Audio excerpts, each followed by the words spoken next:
Muito bem, meus amigos, iniciando aqui o nosso trabalho de hoje, então, nós vamos para o nosso Livro dos Espíritos, parte 2ª, Mundo Espírita, ou Mundo dos Espíritos. Nós estamos aqui no item dos Espíritos e capítulo 1º, dos Espíritos, o item Progressão dos Espíritos. Nós vamos continuar chegando aqui na parte final desse item Progressão dos Espíritos, questões 125, 126 e 127. Depois nós vamos ali para Anjos e Demônios. Kardec procurou também fazer a abordagem desse tema, exatamente porque, como nós falamos, nos espíritos nas classes inferiores, espíritos das classes superiores, quebrando então esse entendimento desse dogma, quem são exatamente esses seres que são chamados de anjos e demônios. Ele traz então aqui a visão espírita, falando para nós de todas as criaturas que somos, todas essas criaturas que são tão rotuladas e tão temidas e muitas vezes até tão adoradas, que na verdade são espíritos em processo de evolução, seguindo sempre, mesmo aqueles que já chegaram naquela condição de pureza que nós estudamos. Então a gente fala de o espírito é puro, mas ele não para de evoluir, porque a impressão que nós temos é que quando ele chega naquele estágio de pureza, é como o universitário que ganhou o diploma, e todos nós sabemos que depois da graduação nós temos as pós-graduações que vão ali se estendendo de uma forma infinita, até porque o conhecimento é infinito. Então o conhecimento não para, o que para é o aluno, é o estudante, Então aqui nesse caso, se nós encontramos um estudante determinado, ele vai passar a sua vida inteira desenvolvendo conhecimento e principalmente o bom estudante vai conseguir aplicar esse conhecimento. Então aqui na questão 125, lembrando que nas anteriores nós estudamos por que Deus permitiu que os espíritos possam tomar o caminho do mal, e aí então os espíritos disseram que nós não podemos sondar aqui a intimidade de Deus, penetrar nos desígnios de Deus, mas nós poderíamos colocar que a sabedoria de Deus está na liberdade de escolher que Ele deixa a cada um. Assim cada um tem o mérito de suas obras. É um mecanismo, é uma pedagogia divina que nós estamos aos poucos tentando compreender. Nós colocamos tentando porque nós somos ainda criaturas tão imperfeitas, tão pequenas. Até me veio aqui a palavra insignificante, mas não direi insignificante, porque todos nós temos o nosso significado, e então, perante a visão de Deus, então todos nós estamos aqui nesse processo de crescimento. Mas só o fato, bom dia André, só o fato de nós nos dedicarmos ao estudo, a tentar entender, isso já nos coloca um passo à frente, porque se nós pensarmos em tudo aquilo que existe, e até pode até uma pretensão nossa, pode até ser uma pretensão da nossa parte, de dizer que no mundo todo nós vamos encontrar poucos interessados em se dedicarem ao conhecimento sobre as leis de Deus. Muitas vezes nós procuramos ali chegar em direção a Deus, que é o propósito de todas as religiões, mas são poucos aqueles que tentam entender esse caminho. Então, felizmente, nós estamos aqui nos dedicando a esse nosso trabalho. Então, entender por que as coisas são como são, qual é o propósito desse mecanismo que vai regendo nossas vidas, é um grande desafio, mas é um desafio que nós nos propusemos a fazer, e nos propomos a fazer, já que nós fazemos isso diariamente. Na questão 124, ele colocou: pois que há espíritos que desde o princípio seguem o caminho do bem absoluto e outros o do mal absoluto, deve haver, sem dúvida, gradações entre esses dois extremos, não? Então aqui algo interessante, cheguei até a comentar com vocês no nosso encontro anterior, que eu não vejo um espírito que siga o bem absoluto, que ele seja tão perfeito, que vá seguindo por esse bem absoluto. Na verdade, ele segue esse propósito, esse objetivo, mas naturalmente ele vai ali vacilando, muitas vezes ali tropeçando, caindo, se equivocando, mas mesmo assim ele vai trabalhando por essa transformação. Então o bem absoluto e o mal absoluto eu não vejo que seja caminhos definitivos para determinados espíritos, né? Mas são ali trajetórias que nós vamos percorrendo num ou noutro sentido. E aqui então os espíritos responderam, né, que certamente que sim. Os que se acham nos graus intermediários constituem a maioria. Então exatamente aqueles que estão, né, entre um e outro extremo. Muito bem, então questão 125 é o nosso início, o nosso estudo de hoje. Nós seguiremos aqui com o Miramês nos trazendo aqui, né, algumas informações valiosas, né, interessantes para o nosso aprendizado. Então vamos lá, questão 125. Os espíritos que enveredaram pela senda do mal poderão chegar ao mesmo grau de superioridade que os outros? Né? Então aqui, dá uma quinada de texto, pessoal, por gentileza. Só para orientar a Angelina, por favor. Ok, né? Obrigado. Então, colocado aqui, né? Aqueles que enveredaram pela senda do mal poderão chegar ao mesmo grau de superioridade que os outros?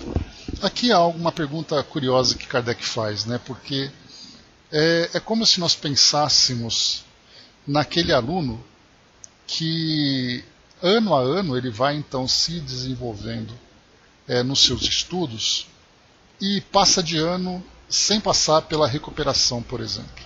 Então ele se formou, no final fez ali a sua faculdade, ok. E tem aqueles alunos que vão muitas vezes ficando de recuperação, alguns alunos que são reprovados, alunos depois que começam a faculdade ficam ali em dependência de alguma matéria e depois tem que refazer e no final ele ganha diploma. A pergunta é, qual é o melhor profissional? Né? Então essa pergunta que é feita para nós, né? Segura aí, Cleusa. Né? Então essa pergunta aqui que é feita, ela traz para nós uma visão nossa aqui do mundo físico. Porque nós temos essa ideia, né, que quanto mais rápido você se forma, mais competente você se torna. Né? Sem levar em consideração, por exemplo, que nós temos muitas vezes um jovem, né, e os que passam raspando, né, André? Então, mas nós temos aquela visão que muitas vezes um jovem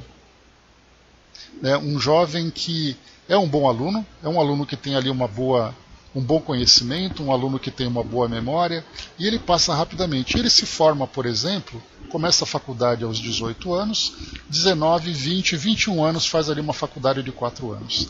E vem aquela pessoa que faz uma faculdade aos 25, se forma aos 29. Então a gente pensa assim, poxa, aquele que se formou primeiro, certamente ali é um profissional melhor, porque ele se formou muito rápido. Só que na verdade nós não levamos em consideração a maturidade do aluno, né, ali o destino que ele vai tomar após a sua formatura. Então a nossa visão é essa visão, né, bom dia Regina, bom dia Brás, é a nossa visão muito terrena, né, e sendo uma visão muito terrena, nós nos limitamos, né, nesses exemplos que nós temos, por exemplo, de uma formação acadêmica. E aqui então a pergunta que é colocada para nós é exatamente isso. Aquele espírito que muitas vezes acabou cometendo um equívoco na sua trajetória e se enveredou pelo mal, se tornou, por exemplo, ali um perseguidor, buscou vingança, passou ali por um período de sofrimento na sua trajetória, uma dificuldade que perdurou durante algumas encarnações, até o momento em que ele simplesmente consegue se desvencilhar, né, dessas amarras da sua história, do seu passado. Esse espírito, quando ele chega num grau de pureza, ele por acaso se torna um espírito puro e inferior. Olha só a expressão, puro, porém inferior. Puro, porém inferior se comparado com outros espíritos que chegaram a essa mesma condição de superioridade? Então a resposta que Kardec coloca, né, é bem interessante, porque nem todos os espíritos chegam no mesmo tempo, porque nós usamos essa referência temporal, né, de você quanto tempo você levou para chegar até lá.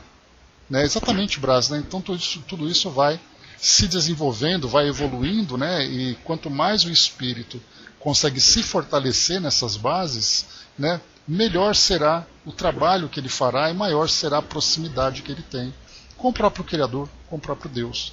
Então a gente tem essa pergunta, quanto tempo você levou? Ah, levei 1000 encarnações. E você? Ah, eu levei 1500. Ah, mas eu sou melhor do que você porque eu cheguei mais rápido.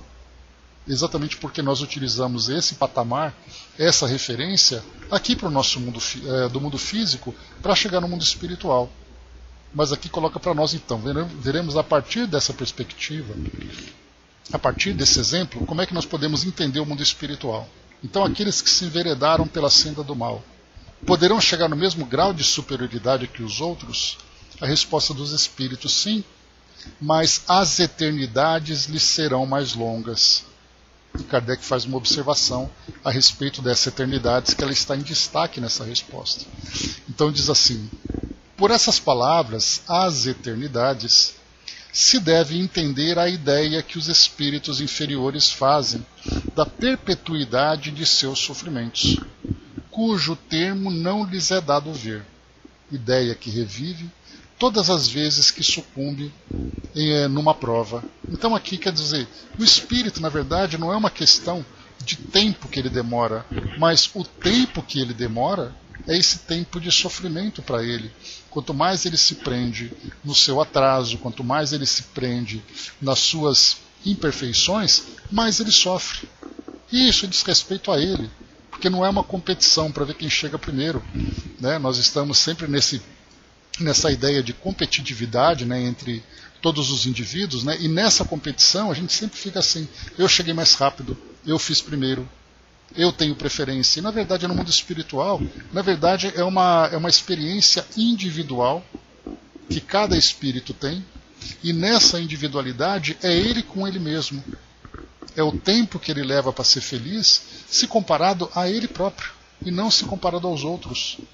Então, quando o espírito alcança essa condição de felicidade, na verdade existe no mundo espiritual, e isso é claro, uma visão nossa, e certamente também ali é o próprio entendimento que os espíritos trazem, né, nos livros que nós estudamos, como por exemplo André Luiz, como por exemplo Manuel Filomeno de Miranda, existe uma alegria enorme de um espírito quando ele consegue vencer a si mesmo, quando ele começa a fazer parte daquela comunidade. Então não existe mérito e nem demérito perante os olhos de Deus para um espírito que demora mais ou demora menos. O que importa é o espírito ter conquistado a sua própria felicidade. Vamos então aqui para Miramês, que ele traz para nós algumas reflexões com um título aqui para nós chamado Caminhada. Diz assim para nós: certamente que existem espíritos que se demoram mais no mal, que engendraram nos seus caminhos pela teimosia gerada pelo orgulho e o egoísmo. De certo modo, é independente para a cocriação. Alimenta ideias, mas responde por elas na lavoura que facultou a sua proliferação. Aquele que se demora mais no mal, demora mais no aprendizado, encontrando dificuldades para as devidas assimilações da verdade. Não obstante, quando se conscientiza do bem como sendo o fator principal de sua vida, ele gasta menos tempo no aprendizado, pelo fato de estar preparado pelo sofrimento, que lhe deixou um saldo de grandes experiências.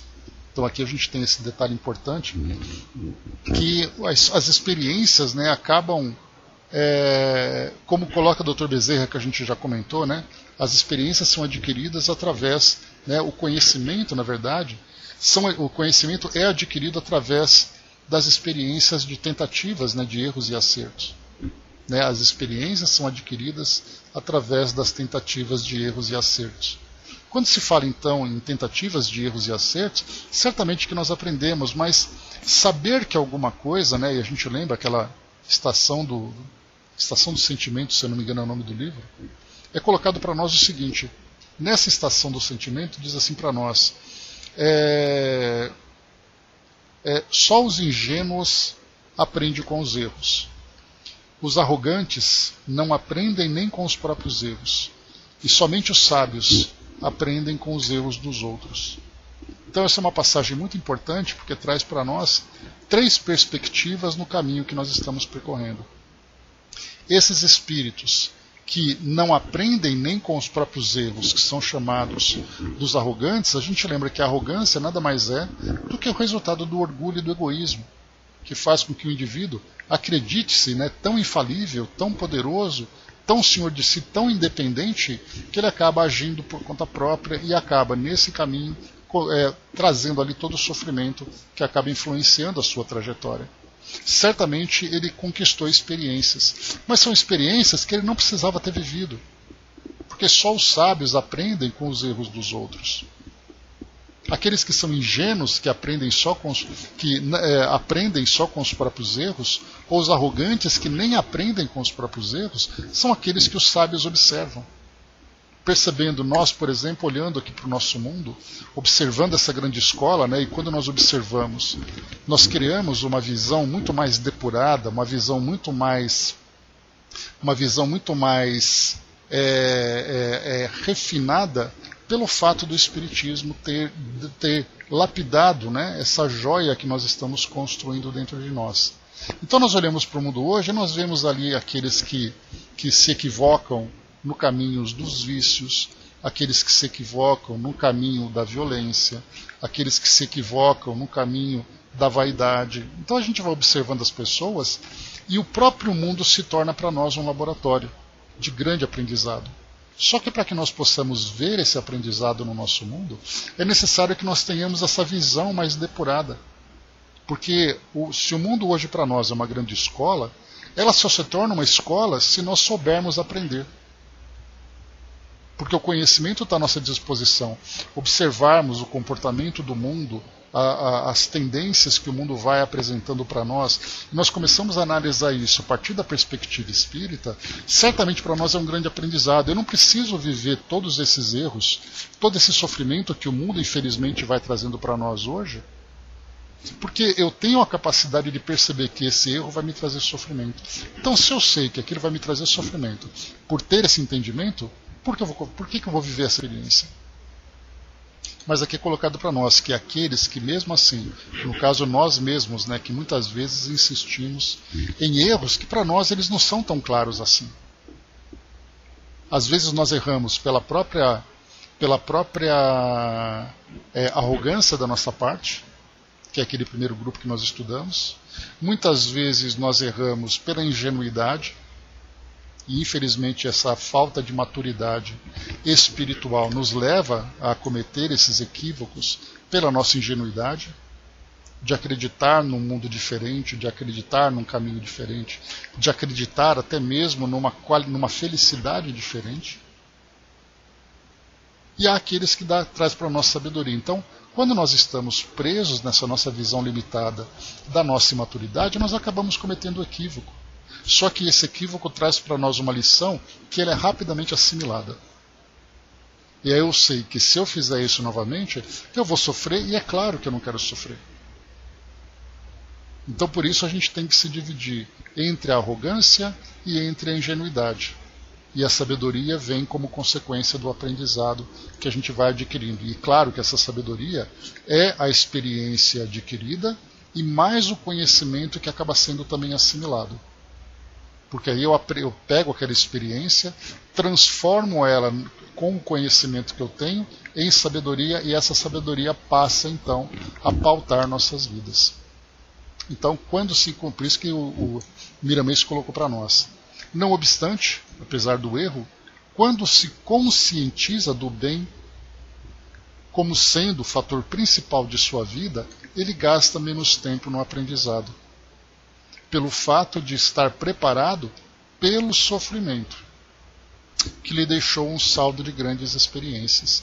Então nós podemos aprender sem precisar vivenciar. Mas se tiver que vivenciar, a professora dor, como lembra Joana, ela estará sempre à nossa disposição, para fazer com que nós demos um passo no nosso caminho, retrocedamos nas experiências, não na evolução, retrocedamos nessa experiência, e dessa experiência então nós tiramos, né, essa conscientização. E a partir do momento em que a nossa consciência desperta, nós fazemos escolhas diferentes, sem precisar passar por todo esse sofrimento de muitas vezes 1, 2, 3 encarnações para reparar uma escolha equivocada que foi feita. Diz aqui para nós: todos os graus de superioridade existentes na criação de Deus são acessíveis a todos os seus filhos. Então, quer dizer, aquele que é o espírito que errou menos, ele vai alcançar um grau de pureza que o outro não vai, ou seja, por nosso currículo manchado, vai trazer para nós um demérito diante da evolução? A resposta é não. Isso não vai interferir. Não vai trazer para nós, na nossa ficha corrida, né, Brás, nenhum tipo de prejuízo perante a evolução. André colocou, né, o problema é que a professora, na maioria das vezes, é drástica, né? Sabe qual é o drama, né, Andréia? Quando se fala em drástica, a gente fala da dramatização, né? A dor é necessária, o sofrimento é opcional. Muitas vezes somos nós que criamos o drama, simplesmente pelo fato de nós não percebermos que a dor é um chamamento para nós. Tem aquela mensagem que eu acho muito bonita, que, se eu não me engano, é de Joana, que ela fala sobre a nossa relação com a doença. E ela diz, né, numa expressão, que a doença está querendo te dizer alguma coisa. E se você consegue entender o que ela quer te dizer, e você consegue se harmonizar com ela, você consegue superá-la com facilidade. Agora, quando você não consegue entender e você se revolta contra ela, aí você não apenas passa pela doença, como você intensifica o sofrimento. Então, exatamente essa sabedoria que a gente precisa desenvolver. Né? E essa sabedoria se dá exatamente pelo fato da nossa consciência estar desperta. Todos nós passamos por dramas na nossa vida. Mas o aspecto consolador que a doutrina espírita traz para nós, falando sobre a nossa evolução, falando sobre a nossa imortalidade, sobre a nossa reencarnação, sobre a lei de causa e efeito, sobre o amparo que nós temos do plano espiritual, quando todos esses conceitos começam a se cristalizar, a se solidificar nas bases da nossa evolução, certamente nós percebemos, olha, eu estou passando por essa dificuldade, mas essa dificuldade para mim me traz um aprendizado, não revolta. E o que nós encontramos no mundo hoje, infelizmente, é a revolta. E essa revolta faz com que a gente veja a dor de uma forma drástica. Mas a coragem, a determinação, que se dá através da compreensão, muda a nossa perspectiva. Então a dor é necessária, muitas vezes, para despertar nossa consciência. Mas o sofrimento somos nós que escolhemos. É aí que está a grande questão que a gente percebe nas experiências da vida. O Brás colocou, como diz o outro, não existem doenças, mas sim doentes, né? E de fato é assim. É uma visão poética, né? Porque a doença nos afeta, mas é a forma como nós lidamos com ela. E ele segue aqui para nós, ele diz assim: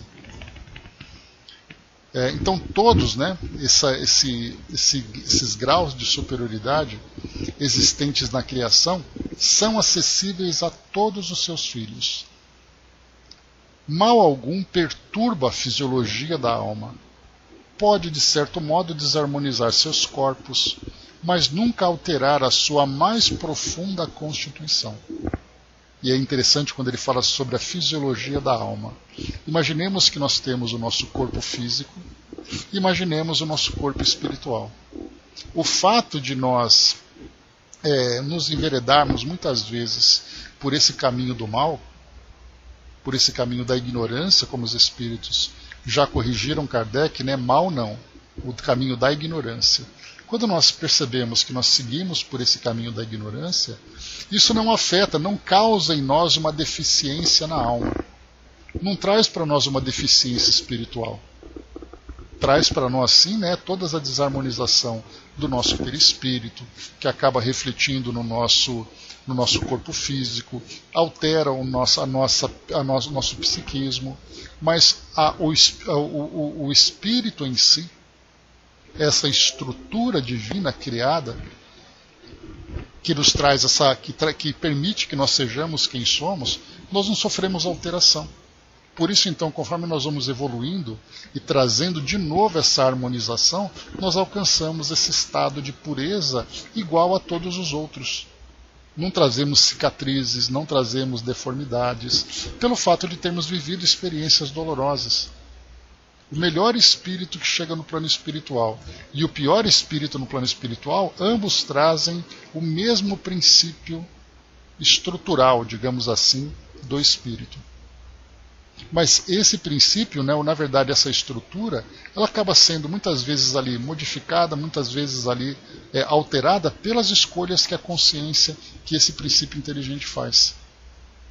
Mas a sua essência permanece pura, porque ela é uma criação divina. E sendo uma criação divina, ela tem que ser perfeita, porque Deus é perfeito. Mas o livre-arbítrio vai fazendo com que nós escolhamos caminhos diferentes. No momento em que nós começamos a fazer caminhos que são caminhos certos, caminhos corretos, caminhos que nos levam à felicidade, aquele mesmo princípio, aquela mesma essência continua como estava desde o seu início. Então não é igual ao corpo físico, né, que vai evoluindo, ele vai se aperfeiçoando, mas ele não traz ali modificações biológicas como acontece no nosso corpo. E ele segue ainda dizendo para nós, por isso assim como foi colocado, né, mal algum perturba a fisiologia da alma, pode de certo modo desarmonizar seus corpos, mas nunca alterar a sua mais profunda constituição. Deus nada faz imperfeito. O espírito, quando está colhendo o que plantou de mal para seus irmãos no caminho, acha o sofrimento uma injustiça, por lhe faltar compreensão, e a sua razão ilusória lhe fala que irá sofrer uma eternidade, por não conhecer a extensão de uma eternidade no campo maior da vida. É nesse sentido que os espíritos superiores falam aos homens em eternidades. A conservação é de acordo com a evolução das almas. A conversação é de acordo com a evolução das almas. Se o entendimento é limitado, não se pode falar em temas mais profundos. A verdade absoluta existe apenas para Deus. Somente Ele é verdade total. Abaixo dele, prevalece a relatividade cada vez maior até os homens. Os próprios livros, onde todas as filosofias espirituais e as religiões se baseiam, de vez em quando haverão de sofrer mudanças de acordo com a evolução das criaturas. Poucos aceitam, mas o progresso não pede licença a ninguém, por ser uma força de Deus que a tudo arrasta para o crescimento, nos mostrando uma verdade mais acentuada e preceitos de mais profundidade. Com o tempo, todos haveremos de aceitar com naturalidade os processos de mudanças de vidas e de corpos. O tempo desaparece diante do espírito e da imortalidade. É por esse motivo que não existem penas eternas para as almas. As penas são breves, em comparação com a felicidade daqueles que já alcançaram, por maturidade, o que nos espera a todos. O Livro dos Espíritos é alicerce da doutrina dos Espíritos. Por ele, a razão pode nos falar das leis espirituais que a tudo dominam. Entretanto, as leis mais puras criadas por Deus vibram em nossa consciência, como sendo um livro escrito por ele dentro de cada alma. As coisas do mundo exterior servem para nos tocar, de modo a nos acordar do sono. Aqui, antes da gente continuar, ele fala para nós, né, que quando ele diz assim, que o Livro dos Espíritos é o alicerce da doutrina dos Espíritos, por ele a razão pode nos falar das leis espirituais que a tudo dominam. E ele coloca aqui, entretanto, as leis mais puras criadas por Deus vibram em nossa consciência como sendo um livro escrito por ele dentro de cada alma. Eu colocaria aqui, quando ele colocou entretanto, eu quase já coloquei a minha opinião, quando ele diz assim, o Livro dos Espíritos é o alicerce da doutrina dos Espíritos. Por ele a razão pode nos falar das leis espirituais que a tudo dominam. Entretanto, agora eu coloco a minha vírgula aqui, entretanto nós precisamos desenvolver maturidades para fazer a correta interpretação. Quando eu falo para vocês, né, e essa é uma ousadia que eu tenho, eu coloco assim que o Livro dos Espíritos, para nós, aqui encarnados, ele tem uma visão. Quando se estuda o Livro dos Espíritos no plano espiritual, ele tem uma outra interpretação. Porque ali nós não estamos contaminados, né, pelas influências da matéria. Que nós fazemos as nossas interpretações, por mais técnicas que sejam, por mais filosóficas que sejam, baseados do nosso ponto de vista. Então eu sempre gosto de trazer para vocês aquele exemplo, quando nós falamos, né, você comprou, foi até uma biblioteca, e eu vou usar o exemplo clássico da biblioteca física, que você vai até aquela biblioteca e você acessa todas as informações possíveis disponíveis sobre o Japão. E aí você estuda, você analisa todos os aspectos, e mesmo que você tenha esse conhecimento teórico sobre o Japão, não é a mesma coisa do que você ter ido no Japão e vivido ali algumas experiências.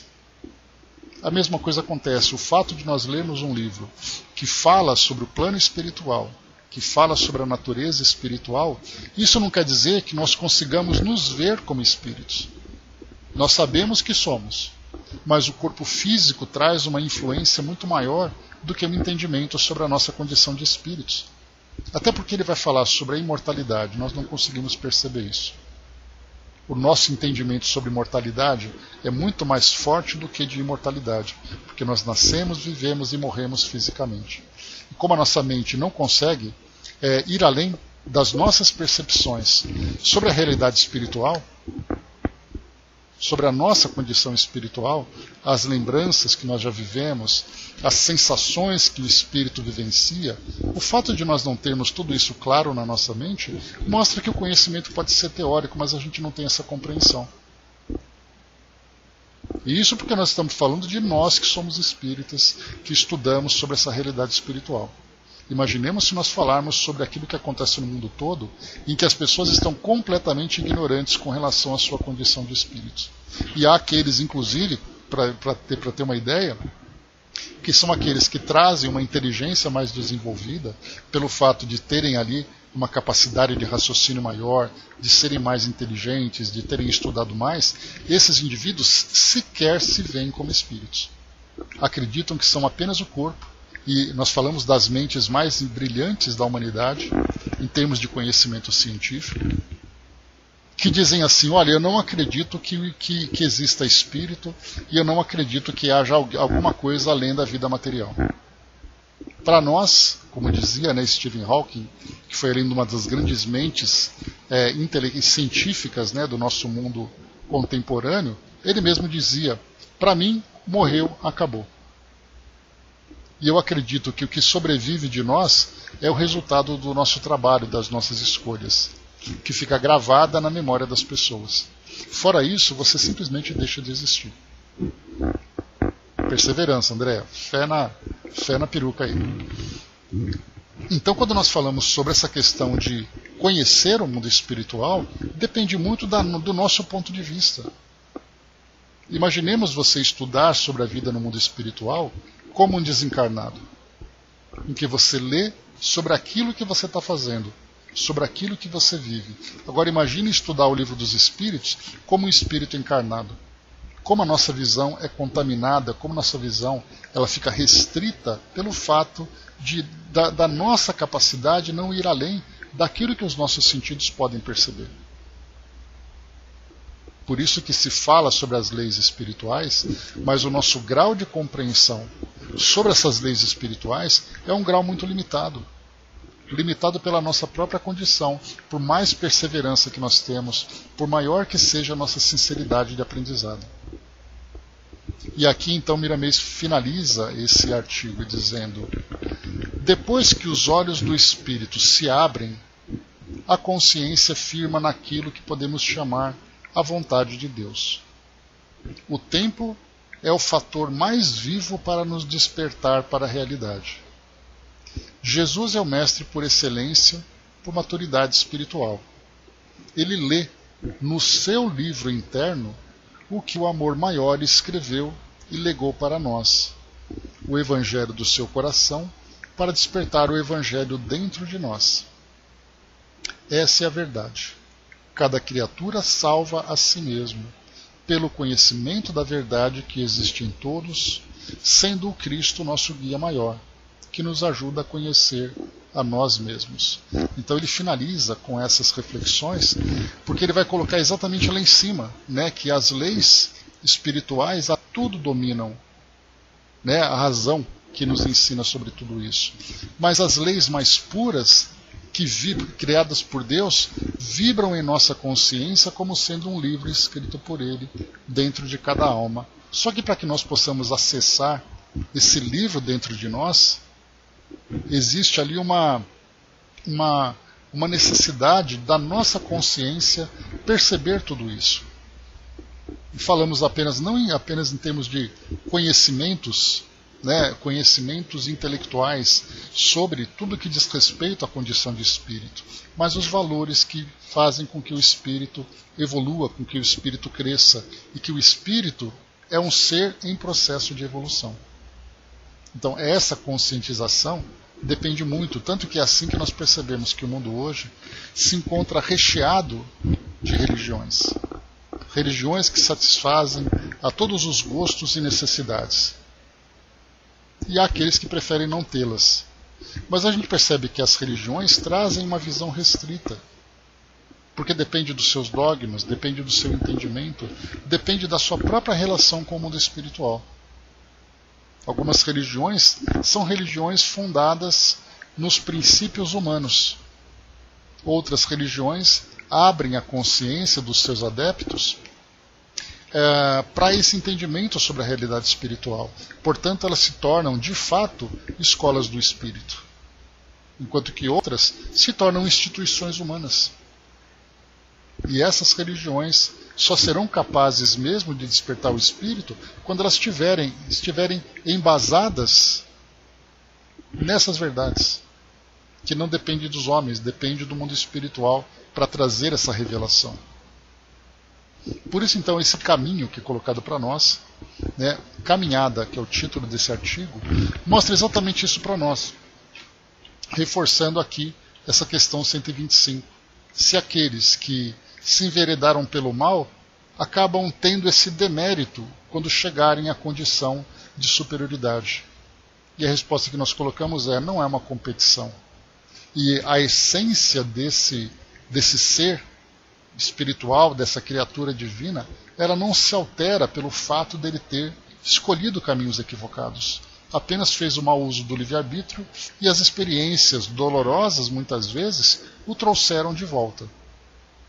E ele foi então trabalhando. Então a gente lembra que aqueles que vão chegando nesse grupo de superioridade são recebidos com grande alegria por parte dos espíritos.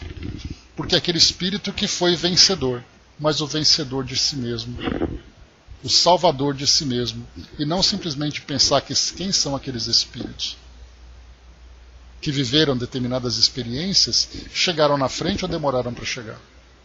Então, questão 125, essa resposta para nós, que todos conseguem alcançar o mesmo grau de superioridade, seja ele qual for que nós não conhecemos. Que podemos dizer o espírito puro, mas o que significa exatamente essa pureza?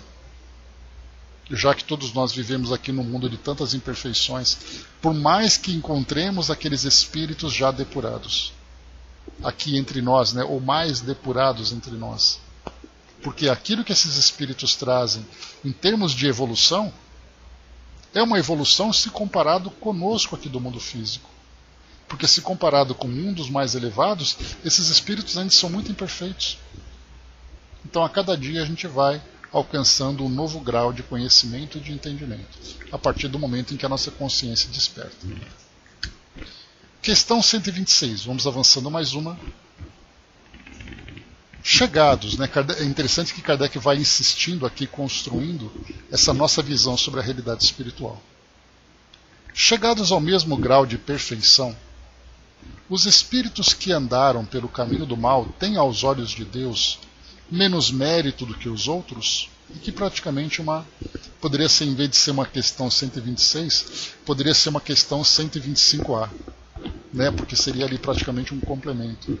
Então, Deus olha esses espíritos que erraram, porque não é apenas ali a quantidade de erro, mas é o tipo de erro também. Se nós formos analisar, por exemplo, um Código Penal, nós veremos ali crimes de diversas naturezas, crime contra a honra, crime contra a vida, crime contra o patrimônio. Qual desses crimes é mais grave perante os olhos dos homens? Nós veremos ali o crime contra a vida, por exemplo.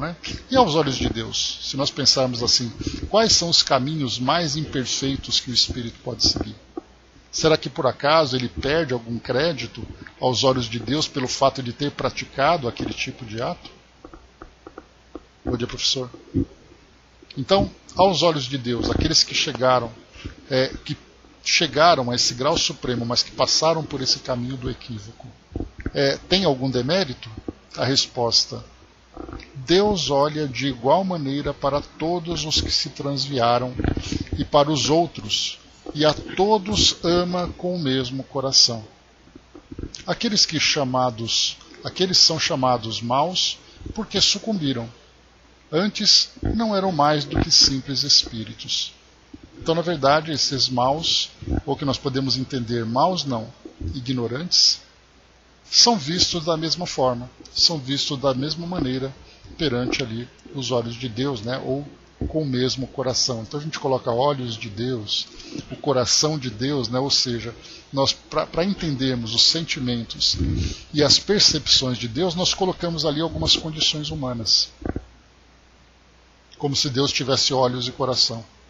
Mas dá para a gente entender. É uma necessidade que nós temos de trazermos ali algumas referências, né, que nos auxiliem na nossa compreensão.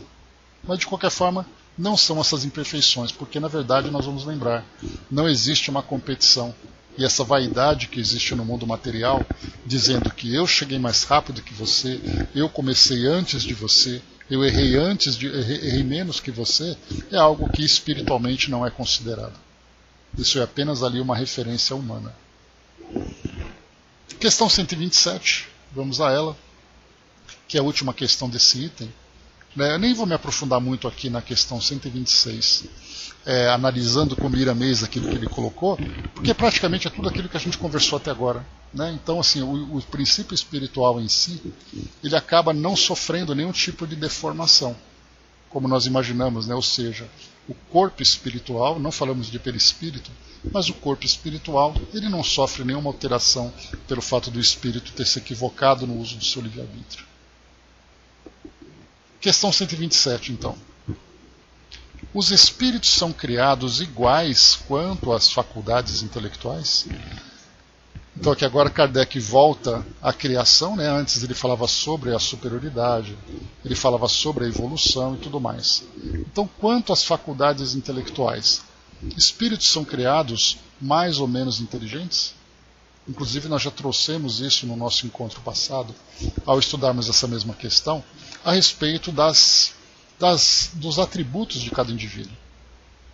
Por que tem aqueles que seguem pelo caminho da arte, enquanto tem aqueles que seguem pelo caminho da filosofia, outros seguem pelo caminho da ciência, outros seguem o caminho das questões humanas, enfim. Por que cada espírito segue esse seu caminho? E ali são as experiências que cada espírito vivencia, e ele próprio, pelo uso do seu livre-arbítrio, ele escolhe aquilo que para ele é preferível. E quando nós falamos sobre livre-arbítrio, né, pois essas aptidões aí são sempre interessantes, são muitas, né, e cada espírito segue ali, né, aquilo que para ele proporciona felicidade. E da mesma forma que existe aquilo que proporciona felicidade, há aquilo que para ele também é prazeroso, embora seja um prazer tóxico, seja um prazer negativo, que é o prazer dos vícios, das tendências inferiores. Então, quer dizer, tudo aquilo que nos estimula de alguma forma, traz para nós um resultado, que é exatamente ali o resultado das escolhas que nós fazemos. Há aqueles que, por sorte, poderíamos dizer, mas não é uma questão de sorte. É o espírito que começa realmente a ter uma percepção diferente diante daquela experiência. Então, com relação não às aptidões, não aos seus atributos, mas com relação às faculdades intelectuais, todos nós somos criados iguais? A resposta: são criados iguais. Porém, não sabendo de onde vem, preciso é que o livre-arbítrio siga seu curso. Eles progridem mais ou menos rapidamente em inteligência como em moralidade. Então, criados simples e ignorantes. Essa simplicidade e essa ignorância, para nós ainda é de difícil compreensão, porque nós buscamos aqui no nosso mundo uma pessoa muito simples, uma pessoa muito ignorante, mas quando nós falamos do espírito, nós falamos de tempos que para nós são imemoriáveis. São tempos que nós não nos recordamos, nós não somos capazes de voltar no tempo e tentar entender como era esse princípio. O máximo que a gente consegue hoje é estimular a nossa imaginação, fazendo uma análise, por exemplo, daquilo que a ciência hoje encontra como os resquícios das antigas civilizações. Nem civilizações, dos antigos indivíduos que começaram a originar a humanidade que nós conhecemos hoje. Pegamos, por exemplo, aqueles hominídeos que começaram, né, a caminhar com duas pernas, aqueles hominídeos que começaram a descobrir as ferramentas, começaram a ter as primeiras percepções. O que eles pensavam? O que eles sentiam? Qual era a visão que eles tinham do ambiente à sua volta? Mais do que isso, como eles se entendiam como criaturas? Qual a visão que eles tinham sobre si mesmos? Então, quando nós falamos em simplicidade e ignorância, nós falamos, claro, do predomínio do instinto, que move cada indivíduo, e esse instinto, então, vai se depurando, vai se firmando através do despertar da consciência e da razão. Mas a gente vai num grau que simplesmente não é capaz, nós não somos capazes de analisar.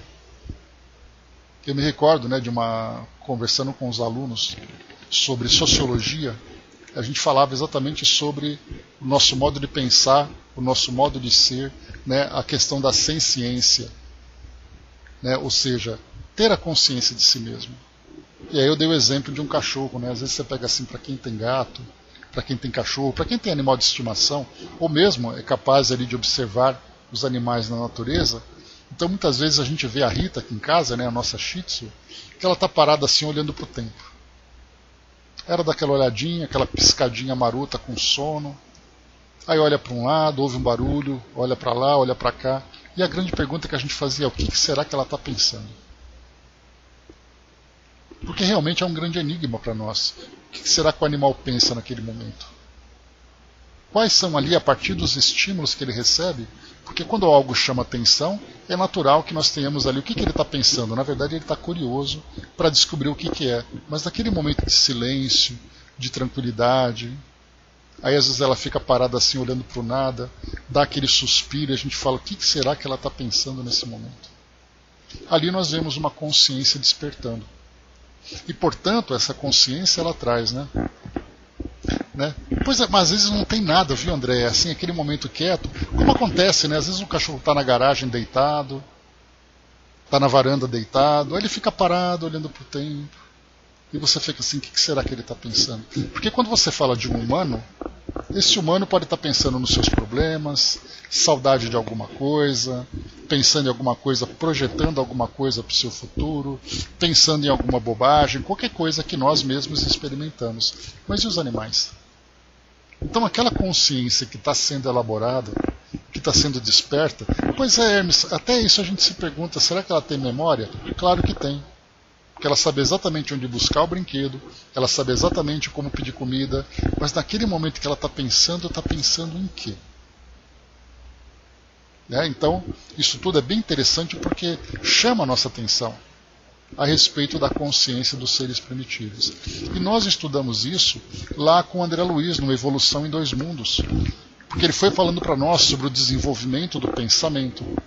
Que ele falava, por exemplo, que os animais não são capazes de ter um pensamento contínuo, de desenvolver uma habilidade de raciocínio que tenha começo, meio e fim, uma forma de elaborar, né, tudo aquilo que diz respeito às suas necessidades, que diz respeito ali ao mundo que ele vive e o seu modo de viver. Então os animais pensam ali de uma forma fragmentada. Mas a gente pergunta: mas será que tem algum momento em que ele fica com a mente absolutamente vazia? Não, ele está pensando o tempo todo. E aí então, se ele está pensando, ele também está desenvolvendo as suas emoções, ele está desenvolvendo a sua inteligência. E a pergunta que a gente faz aqui: todos são criados iguais? E é aí que entra a resposta dos espíritos. São criados iguais. Porém, não sabendo de onde vem, é preciso que o livre-arbítrio siga seu curso. Eles progridem mais ou menos rapidamente em inteligência, como em moralidade, dependendo dos estímulos que ele está vivendo e dependendo das escolhas que ele faz, daquilo que para ele, de alguma forma, proporciona prazer. Porque, mais uma vez, nós somos motivados pelo prazer. Mesmo que seja um prazer mórbido, um prazer destrutivo, mas é prazer. Assim como nós temos os prazeres nobres, os prazeres que são construtivos, o prazer de uma realização, o prazer de uma conquista, um prazer de uma relação, são sensações. Nós ainda não estamos no estágio de compreender os animais, né? Pois é, eu concordo, nós não temos. Né? Hoje nós temos, inclusive, né, psicólogos da área veterinária que estudam os animais, que conhecem ali, estudam a depressão, o comportamento dos animais. São pessoas que estudam, são estudiosos. Nós chegamos até mesmo, né, a estudar com o André Luiz sobre aquela experiência daquele russo, né, que falava sobre o automatismo. Então são experiências diversas, né? Temos, infelizmente, né, até mesmo aquelas experiências de crueldade, onde querem saber ali como os animais sentem dor e proporcionam a dor nesses animais. Então são coisas assim que a gente vai vivendo. Pavlov, né? Obrigado, Didimo. Exatamente ele. Então Pavlov, né, ele criou aquela experiência, né, de estimular os animais com barulho de ração. Cada vez que ele fazia o barulho, os animais já começavam a salivar. Isso André Luiz trouxe para nós, e os espíritos, né, através dele, também trouxeram esse ensinamento, falando sobre os condicionamentos da alma. Né? Sem amar a todos, né, Brás? O amor universal, você ama até mesmo Francisco de Assis, que ama as pedras, ama a terra, ama as árvores, ama as plantas, ama os animais. Vamos rapidinho aqui, que o Kardec, para a gente finalizar, Kardec traz aqui um comentário para poder concluir esse capítulo a respeito da progressão dos espíritos. Ele diz o seguinte para nós: os espíritos que desde o princípio seguem o caminho do bem, nem por isso são espíritos perfeitos. Não têm, é certo, maus pendores, mas precisam adquirir a experiência e os conhecimentos indispensáveis para alcançar a perfeição. Podemos compará-los a crianças que, seja qual for a bondade de seus instintos naturais, necessitam de se desenvolver e esclarecer e que não passam, sem transição, da influência à madureza. Mais uma vez repetindo, não passam sem transição da infância à madureza, ou seja, ele precisa crescer de uma forma gradual. Simplesmente, assim como há homens que são bons e outros que são maus desde a infância, também há espíritos que são bons e maus desde a origem, com a diferença capital de que a criança tem instintos já inteiramente formados, né, pelo fato de serem espíritos imortais, né, ou seja, nossos filhos são espíritos. Né? Enquanto o espírito, ao formar-se, não é bom nem mau. Tem todas as tendências e toma uma ou outra direção por efeito do seu livre-arbítrio. E aí, então, claro, a gente não vai conseguir ir além, sondar essa capacidade, né, de entender exatamente, né, que é a pergunta clássica: por que ele não escolheu diferente? No momento em que ele foi estimulado, por que ele não se desenvolveu dessa forma? Simplesmente não sabemos, porque até mesmo a questão do livre-arbítrio é um conceito que para nós ainda é bastante desconhecido. Livre-arbítrio apenas sabemos que é a liberdade que ele tem de escolher, liberdade de fazer escolhas. Mas quando nós começamos a aprofundar esse conceito, tem inclusive estudiosos, né, semana passada, eu quase separei um artigo que já era conhecido, mas dizendo que o livre-arbítrio é uma ilusão. Que o mundo que nós vivemos hoje vai nos provocando estímulos e direcionando todas as nossas escolhas. Você não tem o livre-arbítrio de escolher com quem você vai se relacionar. Você não tem o livre-arbítrio para escolher o que você vai fazer. Tudo é uma questão de estímulos do ambiente e do meio que você vive, segundo esses estudiosos que têm essa visão apenas materialista.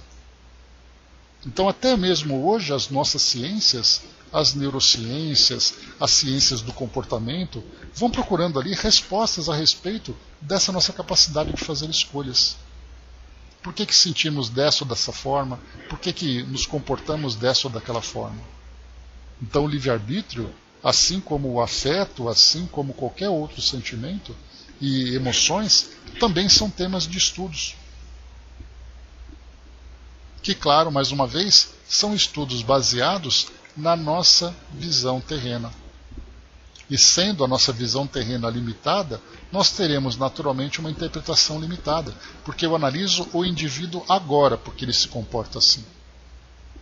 Mas se eu não consigo analisar o espírito que ali vive e todo o percurso que ele seguiu para se desenvolver dessa forma, porque se hoje nós encontramos, por exemplo, alguém que traz um espírito mais belicoso, um espírito mais agressivo, um espírito mais violento, ele não nasceu violento, ele tornou-se violento. E através de que experiências? Coisa que as nossas ciências terrenas não são capazes de compreender. Porque o espírito, muitas vezes, numa condição secular, viveu experiências que foram estimulando esse seu lado negativo. Para ser agressivo, para ser violento, para ser belicoso. Então não é simplesmente o espírito que escolheu ser assim de uma hora para outra. Mas o seu livre-arbítrio foi conduzindo por esse caminho. Então quando nós pegamos hoje alguém que, um profissional, um cientista, que pega alguém, coloca ele numa maca, colhe o exame de sangue, analisa seu comportamento, ele está analisando aquele espaço tão pequeno, tão limitado que ele vive naquele momento. Mas e a imortalidade do espírito? Por isso que as nossas ciências ainda, embora de boa vontade, isso não é uma depreciação e nem é uma crítica, porque simplesmente é importante reconhecer as limitações que ela ainda traz naquele momento. O Hermes colocou, curioso é que certa vez procurei na escala de Kardec por espírito perfeito. Não achei. Imperfeito, sim. Porque quando se fala sobre os espíritos puros, que é o espírito da primeira ordem, são ali espíritos que já realmente desenvolveram suas consciências, desenvolveram sua inteligência, mas não estão estagnados. Essa que é a grande questão. Eles não estagnaram na evolução, eles continuam evoluindo, seja lá por qual caminho for. E não adianta a gente querer especular que a gente simplesmente não sabe. André colocou, ele não pode ter nascido revoltado e por isso ser violento. Mas o que causou a revolta, André? O que hoje a nossa ciência traz é a visão assim, ele nasceu com um distúrbio neurológico que afetou o seu psiquismo e fez com que ele se tornasse violento. Então a barreira da ciência vai do momento em que ele nasce até o que... Pois é, para nós a encarnação passada ou as encarnações passadas geraram experiências que o tornaram violento. Mas o estudo que se faz hoje é aquele estudo que só consegue compreender o indivíduo do momento que ele nasce, porque você não tem como considerar o espírito como um elemento científico. Certamente causas que nós encontramos das mais variadas ordens, acabam sendo ali fatores que desencadeiam determinado tipo de comportamento. Assim como crianças dóceis, crianças inteligentes, crianças mais maduras, são espíritos que tiveram oportunidades em existências anteriores. Não, lado científico, o lado espírita para nós é muito claro. O espírito, hoje nós somos uma somatória de tudo aquilo que nós vivemos anteriormente. Por isso não é possível nós simplesmente analisarmos o indivíduo como ele é naquele momento, mas nós temos que considerar o ser imortal, que traz ali uma bagagem bastante profunda de experiências na sua história. Hermes colocou, mas nós pensamos dessa forma, reencarnações. Pois é, Hermes, o que Kardec coloca, que através do entendimento que a doutrina espírita traz, o espiritismo é uma chave que abre para nós portas que conseguem resolver uma série de questões, de enigmas que hoje são incompreensíveis. E por que incompreensíveis? Simplesmente pelo fato de não considerarmos o espírito como um elemento real, um elemento concreto na humanidade. Ele é considerado apenas um objeto de fé. Para a doutrina espírita, ele é concreto, ele é real, e todo o entendimento que nós temos hoje nos dá um entendimento sobre as próprias condições do nosso mundo. Irmãos da mesma família, com a mesma educação, algumas vezes agem diferente. Algumas vezes não. Gêmeos, gêmeos univitelinos, agem de forma diferente. Podem trazer algumas tendências iguais pelo fato de serem influenciados pelo mesmo meio, pelo fato de terem as mesmas preferências, pelo fato de terem a mesma educação. Mas o indivíduo acaba sendo o mesmo. Cada indivíduo traz ali a sua própria condição, a sua própria história. Então é isso, meus amigos. Fechando por aqui, né, nós fizemos essa nossa viagem pelo tema Progressão dos Espíritos. Deixa eu conferir aqui se esse é o tema correto. Progressão dos Espíritos. O próximo item aqui para nós, Anjos e Demônios. Kardec vai trazer da questão 128 até a questão 128 até a 131, 128, 129, 30, 31. São 4 questões que ele vai trazer para nós, e essas questões vão nos ajudar, né, a concluir aqui nesse caso, Anjos e Demônios, quem são esses espíritos que nós chamamos de anjos e quem são esses espíritos que nós chamamos de demônios. Por que são assim? Quem são eles? E depois então a gente vai para o capítulo número... Só um instantinho. Não teremos, Andréia. Tá? É provável que eu tenha um compromisso, então já não quero prender vocês. Tá? E aqui então, a partir da questão o capítulo 2, nós teremos um tema bem legal, como sempre, né? Da encarnação dos espíritos. O objetivo da encarnação, a alma e o materialismo. Então são esses 3 itens que nós teremos aqui dentro desse capítulo da encarnação dos espíritos, e teremos aqui diversos temas, né? Propósito da reencarnação, o que é a alma, que não é um capítulo tão longo, inclusive, né? Falando sobre alma, né? E nós estudaremos um pouquinho mais sobre esse princípio, e a visão materialista também, que concluindo esse capítulo número 3, passaremos para o 4, que é da volta do espírito, extinta a vida corpórea, a vida espiritual, capítulo 3, e aí nós falaremos sobre a desencarnação, sobre a morte, né? E o dia de finados está aí. Teremos a oportunidade de estudar de uma forma bem interessante esse tema. Então é isso, meus amigos. Concluindo por aqui o nosso estudo de hoje. O Brás colocou, né, como ficam os espíritos que riem e falam que nós encarnados que somos os finados, né? Pois é. Então a gente tem todas essas, né, a morte para nós é o esquecimento, né? Então acaba sendo mesmo essa ideia de que parece que nós somos os finados de fato. Mas enfim, vamos ir finalizando por aqui o nosso estudo de hoje, esperando que esse capítulo tenha sido bem aproveitado, né, por todos nós. Porque mais uma vez, né, nós interpretamos a partir do nosso ponto de vista, e é claro, a gente sempre tem também ali a ajuda que Miramês trouxe para nós.